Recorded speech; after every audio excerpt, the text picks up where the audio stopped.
Bienvenue chers amis à cette deuxième partie de notre émission d'aujourd'hui. Une rétro-info de la semaine. L'événement phare, c'est la grâce présidentielle de Salsal. Comme vous l'avez vu dans la première partie, Mohamed Mzen Rahmoun, le président de l'Iposte internationale, il est ici avec nous. Azouflek Rahmoun. Azoul. Azouflek. Azoul Salim. مرحبا سي ناصر تنوكيدنا ذاك الاستديو ازوفلك سي ناصر الزول سليم الزول مرحبا الياس تجبايلي بيان سور بارتي دو باري ميليتون بوليتيك encore une fois azul سي الياس مرحبا بك Azul, merci tout le monde. Comme ça. Donc, pour cette deuxième partie, peut-être on va essayer de se concentrer sur les conséquences de cette grâce, les déclarations des uns des autres. Peut-être on va commencer avec Bouden, ce chef de l'IRND, ce qu'il avait dit sur ce fameux, puisque tout le monde en parle maintenant, hein, un dialogue et la libération des... la libération de qui? Des prisonniers d'opinion. وقدبة القرن لازم تفكروا قدبة القرن que tout le monde n'a rien dit sur ces prisonniers. Maintenant, tout le monde, finalement, on a des prisonniers d'opinion et on demande un dialogue pour créer ce front interne. On va écouter Bouden ce qu'il avait dit sur ce sujet. ولأنه السيد الرئيس إيمانه العميق بالحوار الشامل ولم الشمل ما دام ذلك يصب في خدمة المصلحة الوطنية العليا. نحن اليوم أمام مرحلة تغلب فيها لغة الحوار على لغة الخصام وتفتح فيها أبواب الأمل لكل من أخطأ في لحظة انفعال تجاوزت القانون، وهي رؤية نثمنها ونضع ثقتنا الكاملة في حكمة رئيس الجمهورية وقدرته على احتواء الجميع في إطار ما يعزز وحدة الوطن ويقطع الطريق أمام تجار اليأس، وحتى ندعوه للعفو على بعض الحالات ونلتمس منه ذلك ونلتمس استعمال صلاحياته الدستورية من أجل تعزيز الجبهة الداخلية، من أجل طي صفحة الماضي بروح المسؤولية والتسامح، وهي خطوة ضرورية لبناء مستقبل تسوده الثقة والوحدة بعيدا عن الإقصاء والانقسام. بعد الإقصاء والاقتصاء شو دينا زعر شو دينا اكزاكتومون مي وقيد بود النيلاندي فاصل غير بن كرين هذا شو دينا ويتكرم بمكرمة منه لإطلاق سراحهم. أذكر منهم على سبيل المثال وليس الحصر الأستاذ الدكتور لمين بالغيث،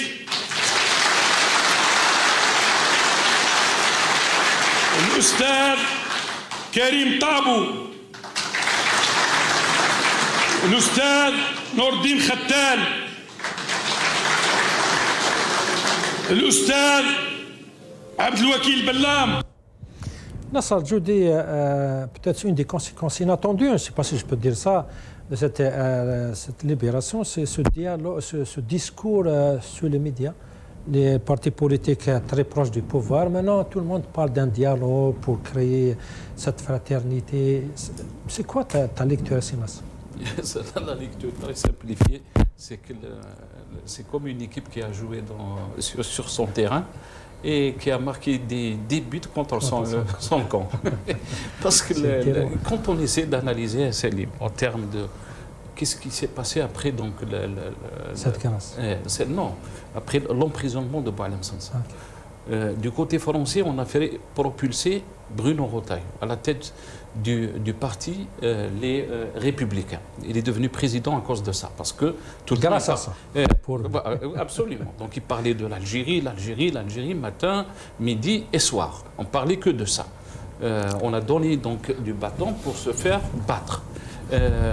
Et malheureusement, c'est que cette affaire n'est pas finie, parce qu'il y a les élections présidentielles de 2027. Et que la montée aussi de l'extrême droite, on a vu dernièrement donc, cette décision au niveau du Parlement français concernant aussi les accords qu'il y a entre l'Algérie et la France, donc encore un point négatif, les accords de 1968. On parlait souvent donc, de la diaspora algérienne dont les médias français étaient vraiment montrés du doigt. les étudiants, les visas, tout ça, tout ce qui implique donc cette communauté algérienne, la situation est devenue très très difficile pour eux. Donc qu'est-ce qu'on vraiment en termes d'intérêt pour le pays, pour le peuple, qu'est-ce qu'on a gagné? Donc au contraire, qu'est-ce que j'ai dit donc du côté français? Maintenant du côté algérien, on a entendu, donc c'est après la grâce de Boualem Sansal, c'est chefs de parti qui sortent, qui n'ont jamais reconnu qu'il y a des détenus d'opinion, des détenus politiques.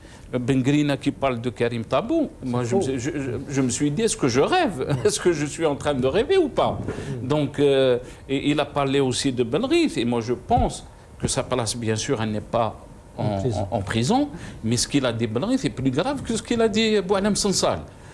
En termes, ça veut dire les Algériens savent très bien que l'Algérie est unie, alhamdoulilah, dans son territoire.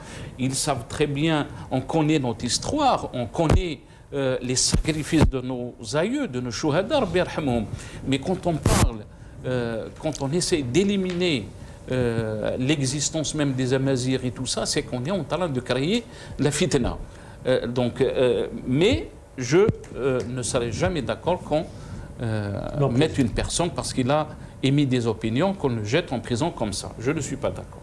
Donc, c'est la perte sur toute la ligne.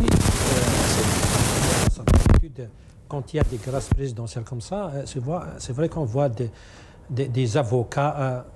C'est vrai que quand on voit des cas comme ça, la grâce, c'est pas la première fois que Tebboune a gracié des Algériens. Hein. Il a plusieurs fois, à plusieurs occasions, il a gracié des criminels, si je peux dire. Et elle a toujours ce discours des opposants qui demandent d'élargir cette grâce aux autres prisonniers d'opinion. Ça, on l'a plusieurs fois écouté, on l'a plusieurs fois entendu de la part des militants d'opposition en général. Mais cette fois, ce qui a changé, ce n'est pas de l'opposition qui vient ce discours. C'est des gens proches du pouvoir. C'est ça la différence. Comment expliquer ce discours pareil qui vient de ces gens-là? Parce que le problème qui se pose, c'est que cette grâce a posé un vrai problème en termes de justice, d'indépendante justice de notre pays. C'est qu'on a mis des jeunes en prison, comme par exemple à la veille de la grâce de Boualem Sansal, Selim, la veille de la grâce, on a emprisonné Taj Mohamed Tajadid 5 ans en prison. On l'a jeté comme ça, un jeune un petit poète qui dit des choses sur Facebook, sur les réseaux sociaux. On ne parle pas de trahison. Alors que celui qu'on accuse de trahison, de trahir le pays, d'insulter les chouhada, d'insulter l'intégrité du pays, on le gracie, on le qualifiait l'écrivain. Donc ça dans la tête des Algériens, comme on dit. Tu veux dire Bouden, c'est pas Bengrina? Non, ils ont jugé ça. Non, c'est pas eux. Eux, ils sont obligés de sortir parce qu'il y a une vraie crise. Est-ce qu'ils sont sortis tout seuls? C'est ça la question. Non, ils ont été actionnés. On sait très bien que c'est parti. Quand ils sortent, ils disent des choses. Mais vous vous rendez compte, Bengrina qui va parler de Karim Tabou. Karim Tabou, il était en prison. Chaque semaine, il va signer dans une caserne. Jamais on a entendu Bengrina parler des détenus d'opinion. Jamais. Même Tebboune, il a dit que c'était le mensonge du siècle. Donc on est dans ce contraste. Ça veut dire tu dis des choses et tu fais le contraire. Donc on fait sortir ces responsables politiques dans le but de dire, les voilà, on est en train de se diriger vers une grâce. Notre justice, notre président Hakim, il a une vision sur le long terme. Et s'il a gracié Boualem Sansal, c'est parce que c'est dans l'intérêt de l'Algérie et que l'Allemagne, c'est un pays frère. Donc on ne peut pas lui refuser une demande pareille. Donc, mais nous aussi, nous sommes des Algériens, nous sommes ouattaniens. On va gracier aussi ces jeunes que vous êtes en train de dire qui sont en prison. Voilà. Donc est-ce qu'on peut s'attendre à un changement de politique par rapport à ces... Si ces responsables sont sortis, c'est qu'on les a actionnés. On leur a dit, voilà ce que vous allez dire, voilà ce que vous allez parler dans vos discours. Et on a vu le FLN, le RND, حزب البناء يعني الكرامة. Donc c'est tout le monde qui dit la même chose. Le problème qui se pose... Même les médias, absolument. Le problème qui se pose à Salim, les Algériens savent très très bien parce qu'on a entendu des discours pareils, on a entendu des déclarations pareilles dans le passé. Il y aura donc une grâce par rapport donc à... comment on appelle ça, le détenu d'opinion, il y aura une ouverture politique, il y aura donc une ouverture médiatique, mais malheureusement, la question qui se pose, est-ce que vraiment toutes ces questions seront posées vraiment d'une manière très sérieuse? C'est ça la question. Et malheureusement, on n'est pas très loin aussi par rapport à cette échéance électorale. Est-ce qu'on est en train d'essayer d'apaiser les choses pour faire passer encore une élection? Donc le problème, le doute s'est installé. Et comment enlever le doute, ce doute des esprits des Algériens? C'est que si vous voulez vraiment qu'il y ait une grâce des détenus d'opinion, il faut qu'il y ait une vraie grâce des détenus d'opinion, tous les détenus d'opinion, il faut que cette grâce soit accompagnée par une vraie ouverture politique, une vraie couverture médiatique. Si il y a vraiment donc cette intention d'aller vers ces réformes qui ont été réclamées par le peuple algérien en 2019, donc là on se dit, très bien. Mais peut-être, comme je l'avais dit, une des conséquences inattendues de cette grâce, cette réaction enchaîne des responsables politiques très proches du pouvoir qui, comme Nasser Djoudi l'a dit, ne peuvent pas agir d'eux-mêmes, ils sont obligatoirement actionnés par derrière. Un des derniers, peut-être Asmani, j'aimerais bien l'entendre aussi sur ce sujet de dialogue et les prisonniers d'opinion. On va l'écouter, je reviens à toi, Elias.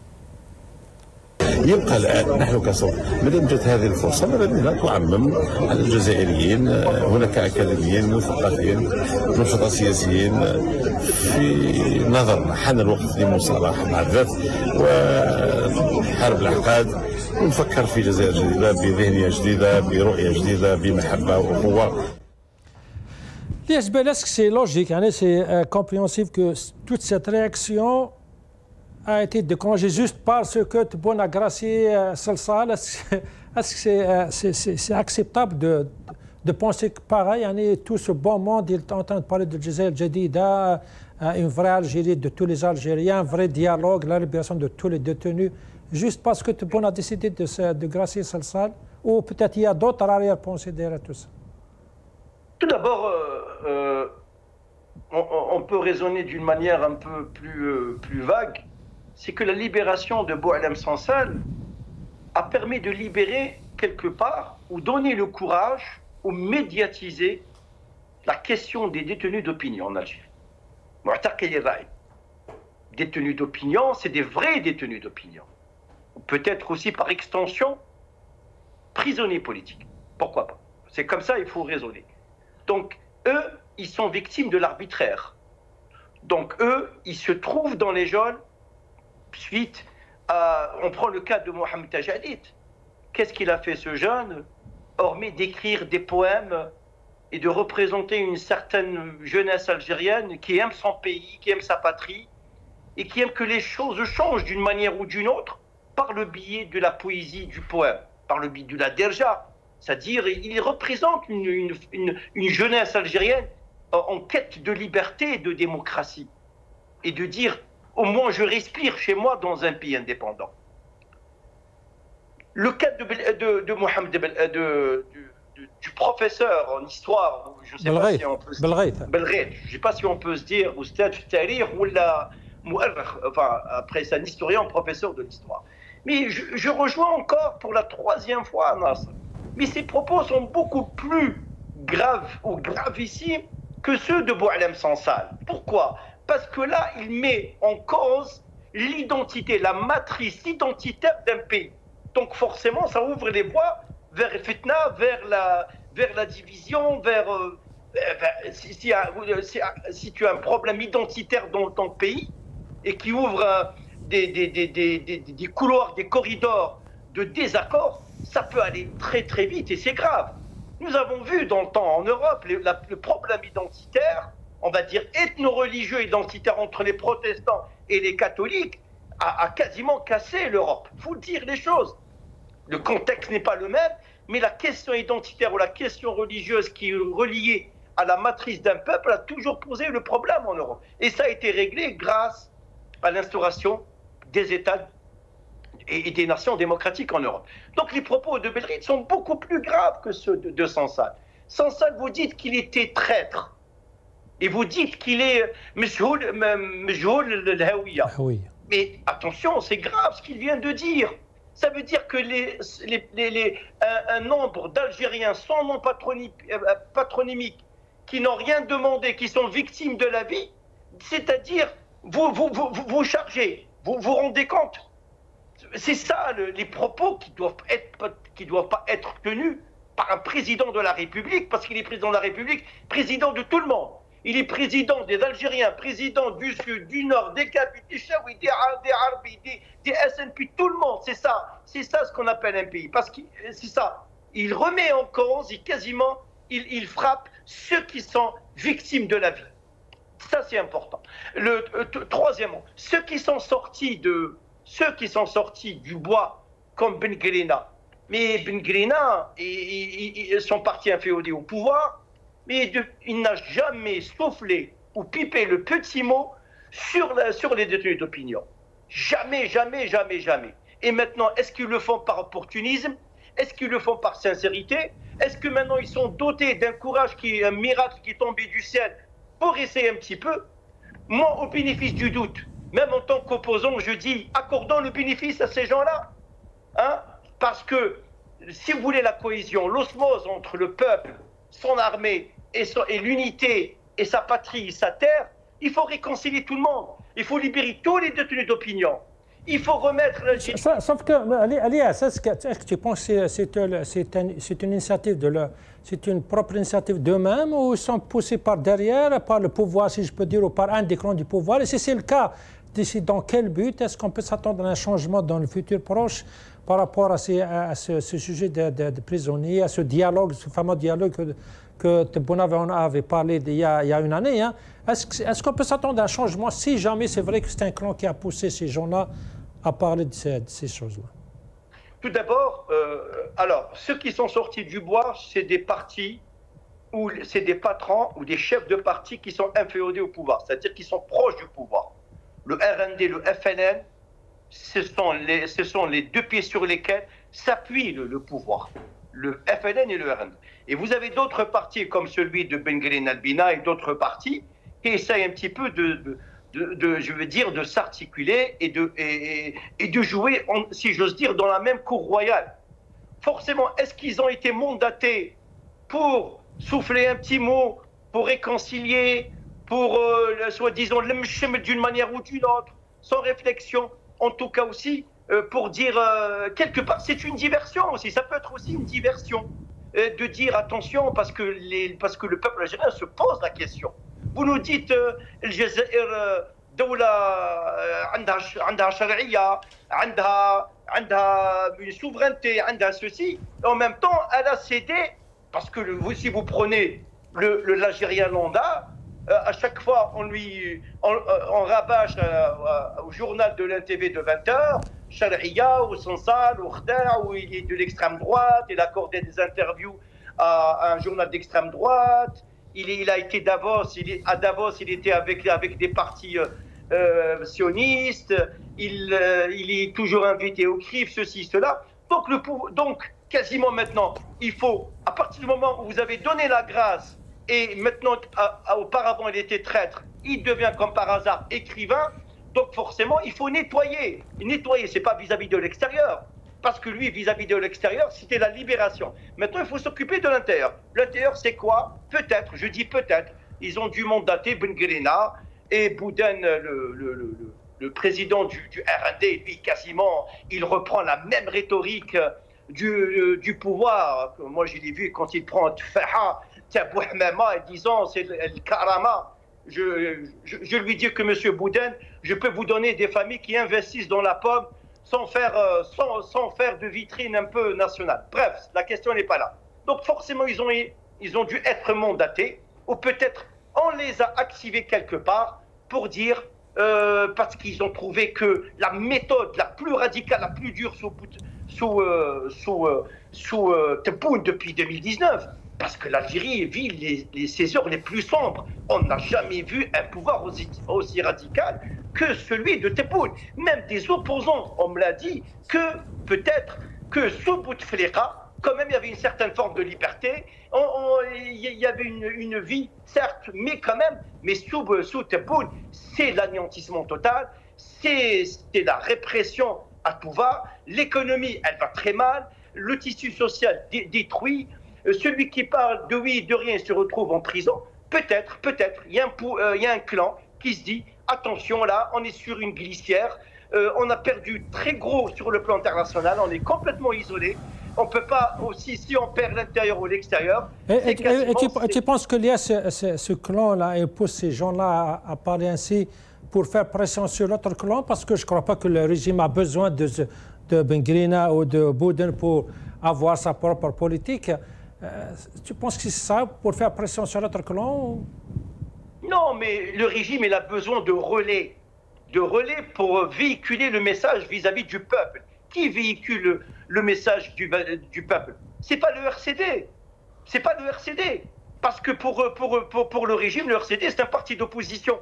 C'est un parti d'opposition qui milite pour la démocratie, pour la démocratisation de la société algérienne, pour installer un état de droit. Donc il va mandater ses propres relais pour véhiculer, pour dire le message au peuple, de dire écoutez, peut-être il faut une petite pensée aux détenus d'opinion. Quand on prend le cas de Mohamed Tajadid, mais c'est l'injustice la plus ignoble qu'on n'a jamais vue. Elle est où cette justice algérienne qui, à la veille de la grâce présidentielle de M. Sansal, on emprisonne un jeune de 30 ans qui n'a rien fait? C'est pas possible. Donc forcément, il doit y avoir des messages subliminaux, des messages implicites pour essayer de rééquilibrer, parce que perdre sur le plan extérieur, ils essaient un petit peu de remédier au problème de l'extérieur. Maintenant avec la France, parce que la France c'est le seul pays,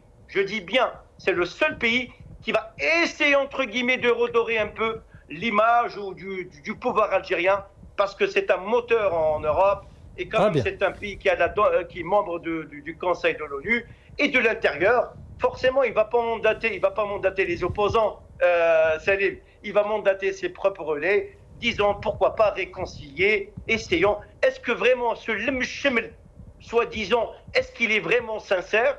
Est-ce que pour gagner du temps, est-ce qu'il y a est-ce qu'il y a une reconfiguration de cartes au sein du régime? Est-ce que Tebboune, au fait, il est isolé parce qu'il n'a plus le choix, parce que peut-être la nomenclature militaire qui pense, on essaie un petit peu de voir les choses. De lui forcer la main. Très bien, très bien. On ne sait pas. C'est tellement opaque et tellement complexe l'équation. Absolument. Moi, d'abord, j'aimerais écouter cette infographe sur ce sujet et je reviens tout.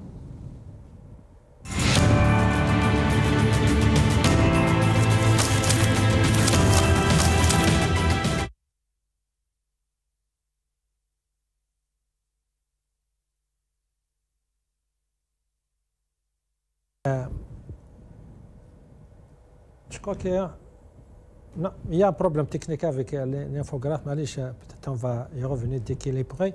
Rahmoun, c'est vrai qu'en tant que militant des droits de l'homme, bien sûr qu'on se réjouit de ces tentatives de libérer ces prisonniers d'opinion, de gracier ces prisonniers d'opinion, sauf qu'il y a un autre problème, c'est que, comme l'a si bien dit Nassar, des fois on gracie des gens, le lendemain on peut les arrêter parce que rien n'empêche le pouvoir de les arrêter encore une fois.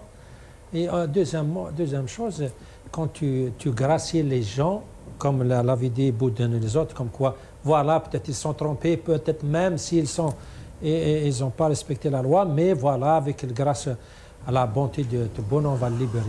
Le problème, c'est que beaucoup disent comme quoi ils n'ont rien fait, ils n'ont pas dépasser la loi et que ce n'est pas une grâce présidentielle partielle dont ils ont besoin d'une libération complète et leur rendre leurs droits complets à eux et à leur famille.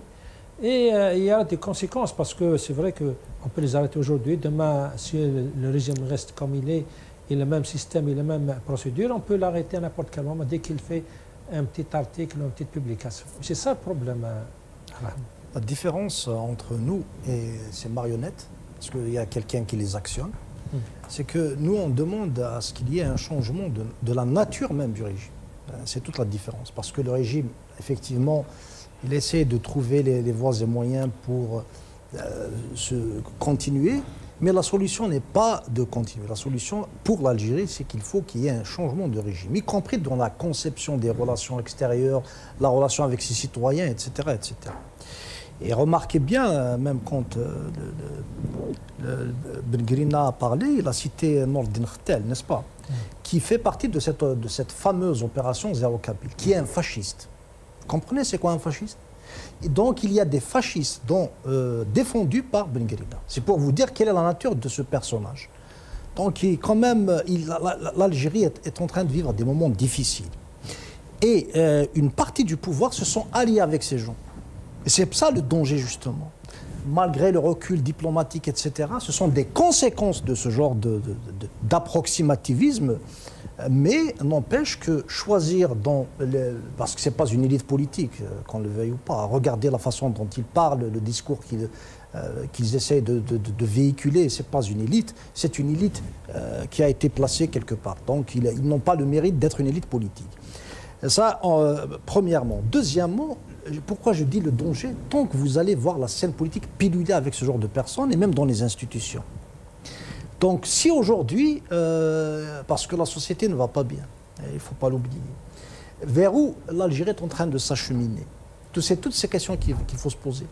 Pour ce qui est des détenus d'opinion, l'exemple de Tajedid qui a chagriné tous les Algériens ont été chagrinés. Condamner un jeune, un poète, comme disait Aitman Guillet en qualifiant les poètes et les artistes, c'est-à-dire même on peut pardonner même aux poètes, c'est ça, si Mohand ou Mohand. Ça fait partie de la culture algérienne, n'est-ce pas? Donc on entend des chansons, même d'Ahmed al-Harachi, ça fait partie de notre culture. Les poètes et les artistes, même s'ils disent quelque chose que la société n'aime pas, mais ils sont aimés. Donc, premièrement. Et deuxièmement, si on continue avec cette vision d'un État répressif autoritaire, je ne pense pas que nous sommes au contraire l'espoir ou le discours d'espoir. Parce que dès le départ, avant même l'affaire de Boualem Sansal, avant même cet isolement, on a toujours appelé à un recul en arrière, à essayer de libérer, à faire en sorte de libérer tous les détenus d'opinion, ouvrir les espaces démocratiques, libérer la presse. Bien sûr, il y a des lois, bien sûr. C'est toi ta lecture, Mohamed, avec ce changement, parce que beaucoup ont remarqué qu'il y a un changement du discours de ces gens-là, ils sont très proches du pouvoir. On a entendu Nassar Elias. J'aimerais prendre ton analyse sur est-ce que tu penses qu'il y a un changement de discours? Est-ce que ces gens, comme tu l'avais dit, c'est Garagos, je ne sais pas qu'est-ce que tu avais dit, marionnettes, ouais. Donc ils sont téléguidés par derrière. Est-ce que c'est le pouvoir qui a demandé à ces gens-là de parler ainsi? Donc le pouvoir a l'intention de changer dans le futur avec une petite ouverture pour le dialogue, ou c'est de leur propre initiative? C'est quoi ton point de vue? En tout cas, ce qui est sûr et certain, si le régime algérien veut revoir sa stratégie, veut revoir sa politique, pas sa stratégie, veut revoir sa politique, y compris vis-à-vis de son peuple, c'est une bonne chose, malgré que ça vient du régime. Est-ce qu'il a besoin de ces gens-là pour changer de... Il y a toujours des personnes qui parlent dans la société, il y a des personnes du FLN qui parlent pour les gens du FLN. Il faut bien qu'il y ait un décor. Il y a les gens du RND qui parlent pour le RND. Encore celui du RND, il a parlé de quelques cas, Bad al-Halat.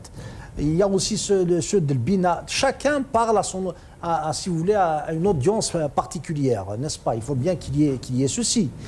Mais n'empêche que c'est comme si c'était un processus démocratique venant d'une élite politique, représentant certaines portions de l'Algérie qui parlent. Mais en fait, c'est le régime. Maintenant, s'il est réveillé, avec tous ces fiascos que nous avons connus, tant mieux, à toute fin utile, parce que nous sommes de ceux qui pensent à la construction, non à autre chose. Si les détenus d'opinion sont tous libérés, s'il y a des lois antifascistes claires et précise qui interdit ce genre de groupes ou de groupuscules qui peuvent se liguer contre une région, quelle que soit la région, s'il y a un véritable processus de démocratisation, s'il y a la libération des initiatives économiques, ne pas aller dans les luttes de clans pour éliminer un entrepreneur, des universitaires, ne pas aller, etc., avec tout ce que ça a comme conséquence, tant mieux. C'est une bonne chose, ça va être, disons, une révolution intramuraux. C'est-à-dire il y a des volontés à l'intérieur du régime algérien à ce que le régime va s'ouvrir, va comprendre qu'il est urgent. Maintenant, à l'heure actuelle, nous allons observer l'évolution des choses. Ce qui est sûr et certain, il y a la libération de Boualem Sansal.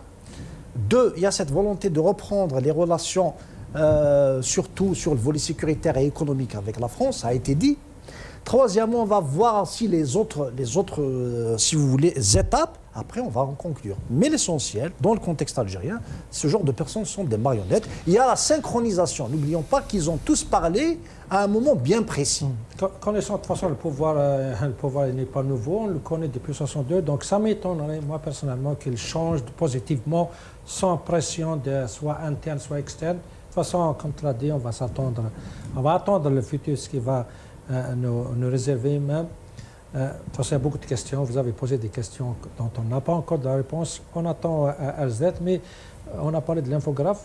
On va essayer de visionner cette infographe, un petit résumé de cette affaire de Sansal et je reviens à vous.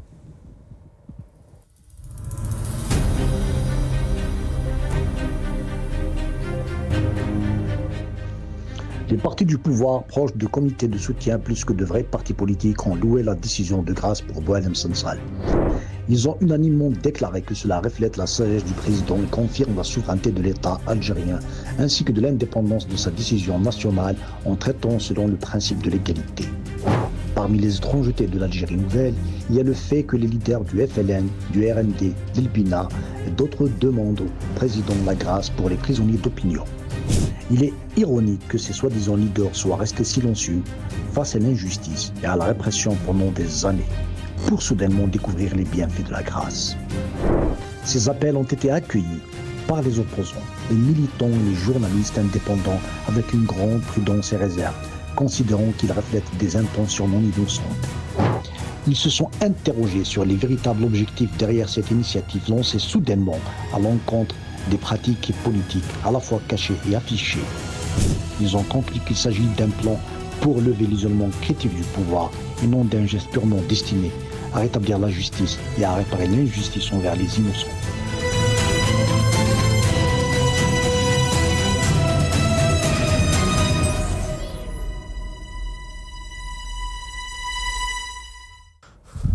C'est vrai que il y a beaucoup de questions qui sont posées par beaucoup de militants, beaucoup d'Algériens, et les réponses sont tellement... le pouvoir est tellement opaque, donc c'est pas facile de mettre le doigt sur la bonne réponse. Mais par contre, la question qui se pose ces derniers jours, c'est la raison de ces incendies pendant quelques heures. Il y a eu 55 à 76 feux dans 16 wilayas. C'est ça, là, ça à peu près. Donc, la question qui s'est posée, comment expliquer ces incendies dans autant de wilayas en même temps? C'est innocent, c'est pas innocent, il faut ouvrir une enquête. C'est ça le débat maintenant sur la scène politique. Qu'est-ce que tu en penses? Oui, parce que c'est très bizarre en tous les cas, Salim. Quand tu as parlé de plusieurs wilayas, on peut les citer, on parle, ceux qui disent qu'il y a plus de 55, TSA a parlé de 55 incendies, on parle de Tipa Zabdjaïa, Tizi Ouzoujdjil, Mdiya, Ain, Deflas, Kikda, Chilef, Stiv, Souqahra, Smila, Boumerdest, Bessabouira. Tu imagines? Et la simultanéité. Et c'est ça, comment ça, au mois de novembre. Le ministre de l'Intérieur, il a fait donc une déclaration aujourd'hui. Il a parlé de 3 facteurs qui sont responsables donc de ces incendies. Il a parlé de la chaleur comme premier facteur. Il a parlé d'un taux d'humidité bas comme deuxième facteur. Il a parlé des vents forts comme troisième facteur. Et pour lui, c'est l'explication donc de ces feux. Il a écarté l'acte criminel. On est en train d'avancer comme quand on a arrêté 4 personnes Est-ce que donc, ces incendies sont criminels? Est-ce que ces incendies ont été études de manipulation Le problème, ça, c'est que pas des petites régions. On va dire Tipaza, Alger, Bombardé, Tizi Ouzou, c'est une région comme je viens de citer absolument. Donc, c'est impossible de trouver une explication logique à ces livres. Et c'est la première fois, même dans la presse algérienne, on commence à se dire qu'il faut ouvrir des enquêtes. Donc même le responsable du MSP qui a parlé, donc a fait des déclarations, il a dit qu'il faut donc ouvrir une enquête par rapport à ces incendies. C'est pas normal. On peut parler par exemple des incendies de l'été, du mois d'août par exemple, ce qui s'est passé même en 2021 en Kabylie. On parle d'une vague de chaleur à Nassar peut-être. Absolument, mais pas le mois de novembre. Pas toutes ces wilayas que je viens de citer. Tipazab, Tizi Ouzou, Djilmdi, Ain Defles, Kikda, Soukhara, Stif, Mila, Boumerdest, Bessa, Bouira. Oh! Donc, on ne peut pas ne pas se poser des questions. On ne peut pas, mais aussi le timing. Après juste la grâce donc de Boualem Sansal qui a fait couler de l'encre, que ce soit à l'intérieur du pays, que ce soit sur les réseaux sociaux, que ce soit aussi donc surtout en France aussi. Donc on détourne l'attention des gens. On ne sait pas, Selim, mais on doit se poser les questions. On ne peut pas dire comme quoi ça a été préparé, ça a été. On ne peut pas avancer des choses comme ça, parce que en tant que journaliste, on se pose les questions. On dit que c'est pas normal au mois de novembre, on va voir tous ces incendies. Donc en Algérie, c'est une première, c'est historique. C'est criminel ou non, la responsabilité est claire. C'est les autorités qui doivent surveiller ces régions. C'est quoi? Bien sûr, le problème c'est que on est en train de voir notre pays, Selim, qui est en train de vivre des moments terribles. Et c'est ce qu'a dit notre ami Lies. On est en train de vivre des moments terribles. Quand on parle de tous ces incendies au mois de novembre, quand on parle de l'état de justice de notre pays, cette grâce de Boualem Sansal, son emprisonnement, des partis qui gravitent autour du pouvoir algérien, qui sortent, qui parlent d'un dialogue, de gracier des détenus d'opinion. J'essaie d'analyser et de comprendre c'est quoi, quelles sont les perspectives. Quand j'analyse, je n'arrive pas à comprendre quelles sont les perspectives dans cette halota. Donc il y a urgence en Algérie, urgence, mais vraiment urgence. Parce qu'on parle d'un pays, on parle d'une histoire, on parle on ne peut pas ne pas négliger, on peut pas négliger les voix qui appellent à ce qu'il y ait une vraie ouverture politique, une vraie transition. Ça ne veut pas dire les gens qui appellent, les personnes qui appellent donc, et qui font ces appels par rapport à la situation, à la gravité du pays, parce qu'ils ont peur pour notre PSL. Ils ont peur. Le RCD a fait un communiqué hier, il a été publié, c'est un communiqué qui fait peur, Salim.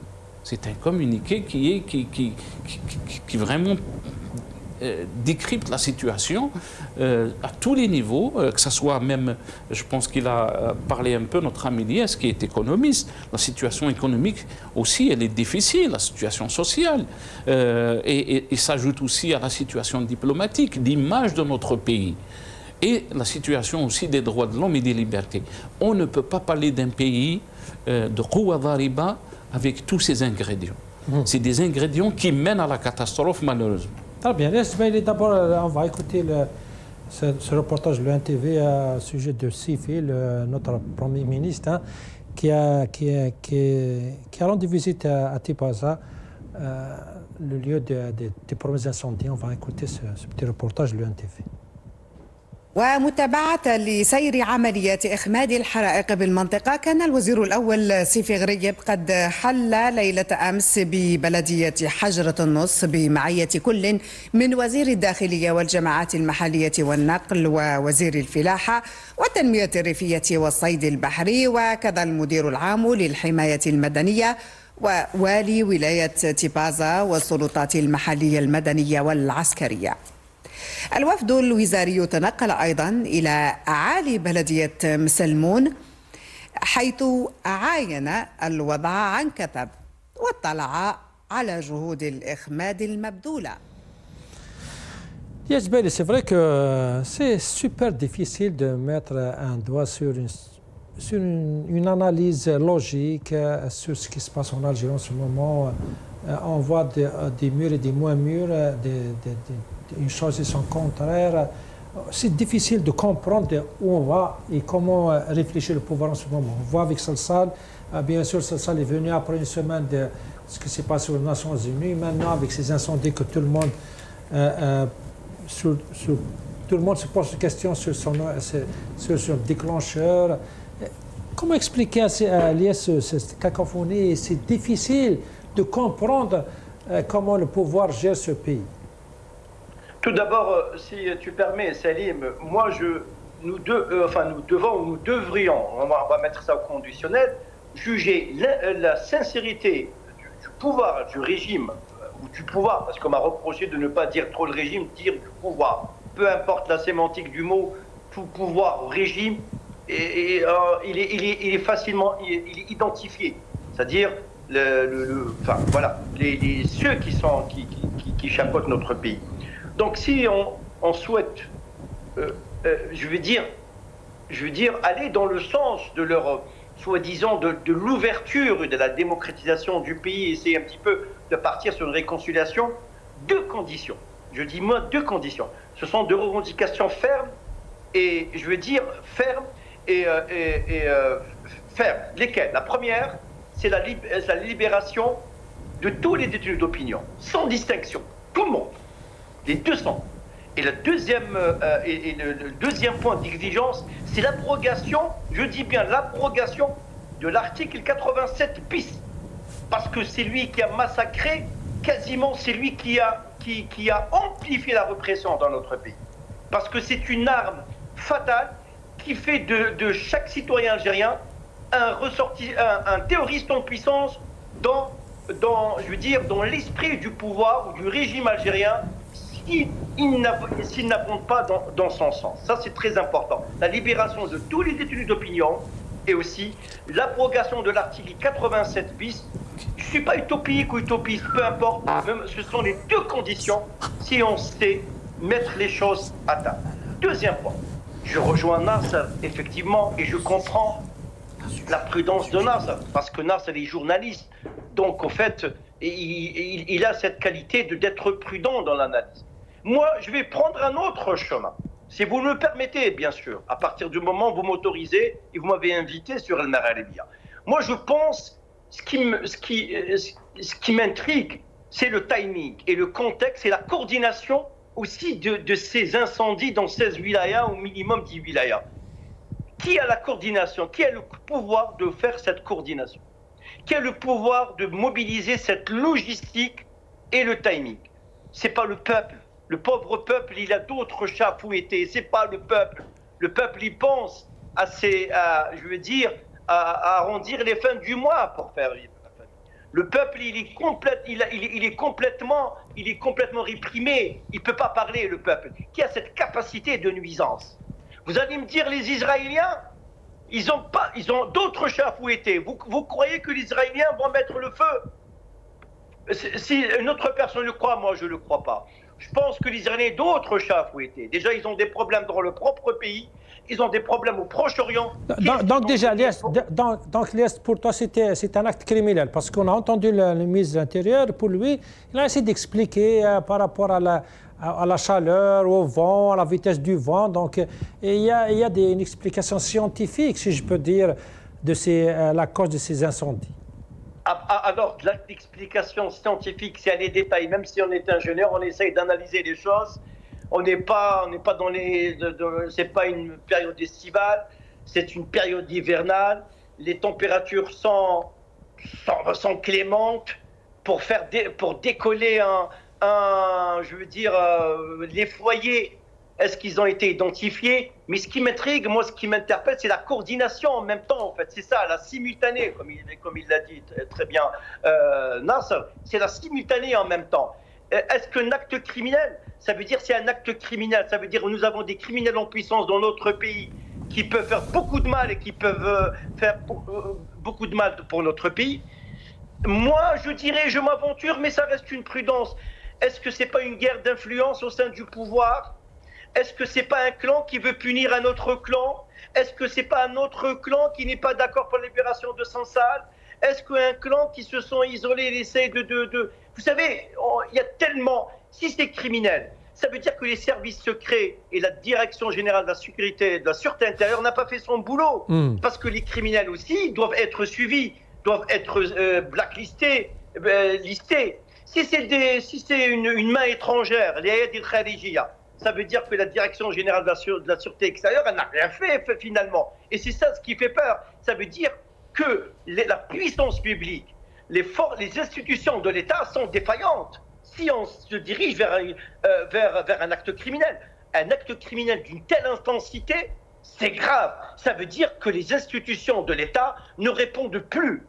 Moi, je dirais, si monsieur le Premier ministre, il privilégie cette action en disant que c'est une action criminelle, comment la justifier?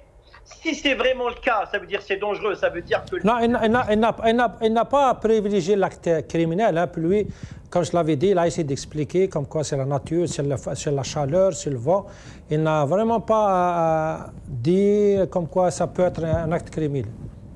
Tout d'abord, M. Sefi, c'est un physicien, donc il a fait la physique minérale, c'est pas la physique quantique.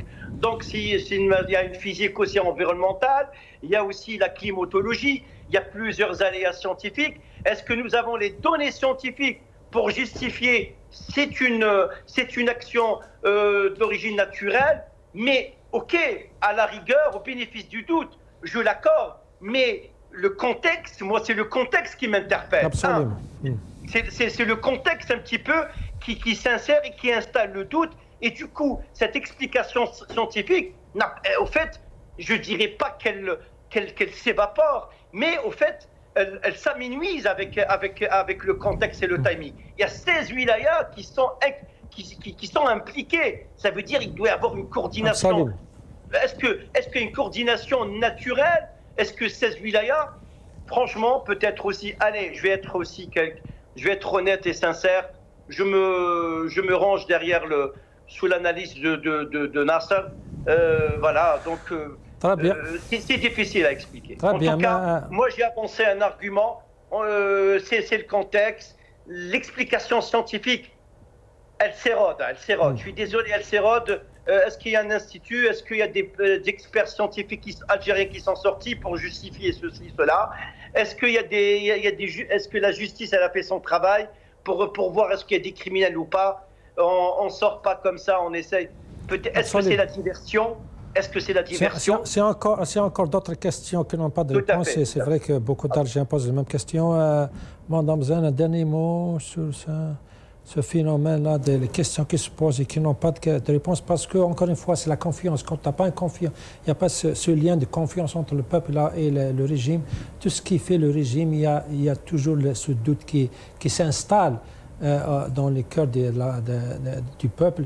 Et c'est ça le danger en Algérie. Et c'est justement cette crise de confiance qui fait qu'il y a des spéculations. Des spéculations parce que les Algériens ont vécu beaucoup de luttes de clans où ils étaient confrontés à des personnes qui essaient d'utiliser leur réseautage pour détruire un autre clan. Donc tout le monde essaie de spéculer.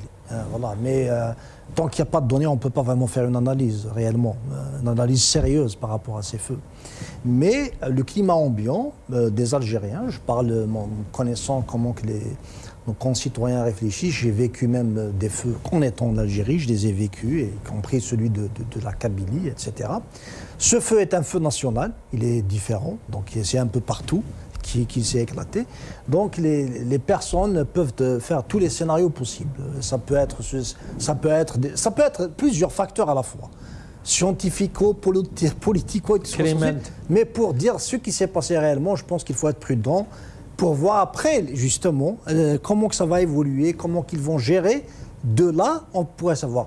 Pour ce qui est de la responsabilité, il y a des formations en foresterie. Il y a beaucoup de forestiers qui sont au chômage. Il y a des drones qui peuvent surveiller. Des lois peuvent être vraiment sévères. Ils peuvent protéger les forêts. Tout ça, si toutes ces actions sont faites, au jour d'aujourd'hui, même s'il y a des volontés de mettre des feux, ils seront rapidement contrôlés. Très bien. Madame Zerrahmou, on n'a pas le temps de réponse internationale. Merci beaucoup. C'est Nasser Djoudi, c'est magnifique d'avoir ici à nos côtés. Bien sûr, je te remercie Silyes Djebaili, merci beaucoup mon ami, militant politique, économiste, il était avec nous à partir de Paris. Silyes. Et bien sûr, je vous remercie chers téléspectateurs. Encore une fois, plein de questions.